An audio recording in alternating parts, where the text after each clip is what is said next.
Hi, this is Paul Fikowski, and Executive Director of Desert Ministries, and I thought I would just take a few minutes and bring you up to date on how the Phone-a-thon's going. Last night we did very well, and I really want to thank the guys from Harlan, Iowa for just making a supreme effort. Last night we raised over $5,000 in 3 hours on the telephones, calling our donors and supporters. A great group of people. Thank you, Bob, Colette, Marion, all the folks that came out last night, and especially thanks to Abby for running a great shift. I had to be in school for all things, you know, and so I'm taking summer classes, and so while I was in school, maybe I shouldn't say this, my professor will hear this, but Abby was texting me and tweeting me and letting me know how things were going, and I kept seeing these numbers come across, and I was just amazed. So anyway, the room is destroyed, and that's the way I like to see it. And but anyway, we were having a lot of fun, and there's prizes. We're giving away prizes. Here are these candy bars that I give away every year, and of course here's the famous bell that I picked up in Denison, Iowa, and I'll let you figure out what the mystery of that is. And but anyway, last night we did raise $5,025, so that's just an amazing output, and a little artwork there too. And but anyway, it's just great, and so I just want to thank everybody. We still have open nights. Tonight is open, Friday night is open, Monday is open next week, Tuesday I think is pretty full, Wednesday, Thursday, and Friday. We need people next week to make phone calls. We still have at least 1,000 people to call yet, if not more, and so I would just ask that you would come out. It's a lot of fun, and just the way the Harlan guys, they brought out a team last night, and you know, we just have a very simple script here you read. There's no rebuttals. You know, we don't get into arguments with people. We just get on the phone. Most of them know who we are and what we do. And what we did was we actually sent out this little postcard reminding everybody that we were going to call them. And so they've all got that postcard, and so that's kind of how we start the conversation. You know, did you get a little postcard from me today? Yep. And so they're actually expecting the phone call.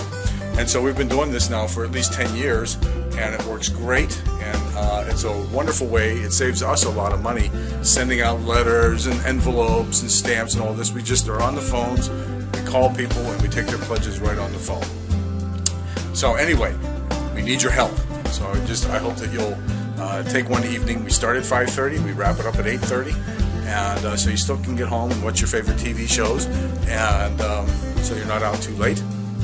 And anyway, so we do have a lot of fun. It's a lot of good fellowship as well. Plus, you got to meet a lot of the great people that support this ministry. The money, of course, goes to our training materials. This is also our training room, and behind all the stuff, paraphernalia here, you can see our training manuals and the books that we use. And we have to pay for all this stuff, the printing and resources that we need to conduct the training. And so we've graduated 4 classes of volunteers already this year, and so we're placing volunteers in nursing homes to befriend people. There's nothing worse than loneliness. It's a very difficult thing to imagine unless you've actually experienced it, but just imagine waking up and you have nothing to look forward to. And that's where a lot of people are. You know, when we're young, you know, we're 16, we look forward to turning 18. Vote.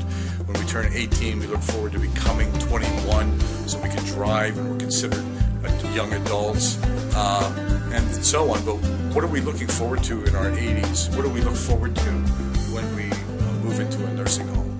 And so hopelessness, despair, sadness, all of those things can really plague a person.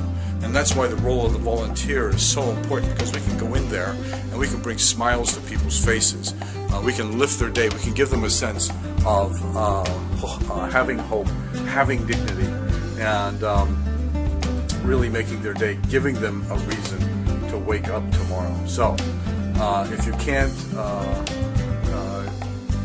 give us your time, then I would encourage you to go to our website and share your treasure with us so that we can pay for this outreach. And every activities director, every staff person I've ever talked to from a nursing home always tells me how important it is for them to have volunteers and how difficult it is for them to get volunteers. But here at Desert Ministries, we are recruiting and we are training extraordinary volunteers that come in and ready to go to work.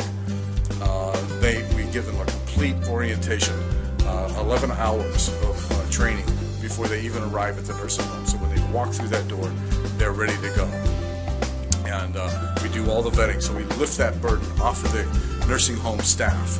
So I would just ask you, again, either help us with the phone-a-thon, come down here one night, get on the phones with us, or go to our website, desertministries.org, click on the Give button and make a monthly pledge, and help us support this outreach, and join really a lot of great people. And as you can see here, there's not just a few people. Some of these pledges are just amazing. There's a $50 pledge right there. There's a $100 pledge. There's a $200 pledge, $30, $25. So you can see that all sorts of amounts are given. Some of these are $25 a month right there. I think that is a $1,200 pledge right there. So you see, people are investing in Desert Ministries. It's a good investment, and I hope that you will join us in this cause. Okay, I can talk forever. Thank you, and I look forward to hearing from you.